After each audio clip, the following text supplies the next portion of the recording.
All right, we're going to do some more Lewis structures, but this time we're going to do the ion form.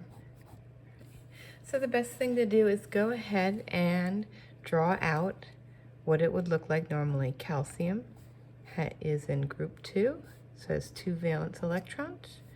Okay, so you put dots in spot 1 and spot 2. Now when it becomes an ion, it becomes a +2, which means it lost 2 electrons. And that's 1 electron, 2 electrons. So now it has, okay, so since it lost those 2 electrons, it now just is written just with its symbol, with brackets, and a +2 to indicate that it has 2 less electrons than normal. And when we do oxygen, same thing but the other direction. Oxygen is in group 16, so it has 6 valence electrons. So we put dots in all the spots up to 6.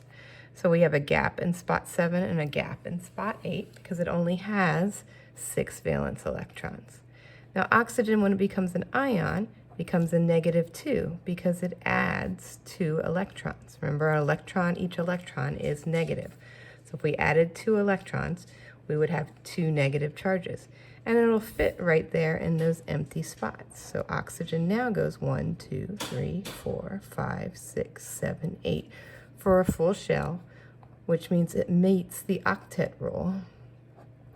Calcium also meets the octet rule, just not in the 3rd period. It would meet it in, not in the 4th period. It meets it in the 3rd period because it has a full shell on the period underneath. And that's why we went over those Bohr atom models.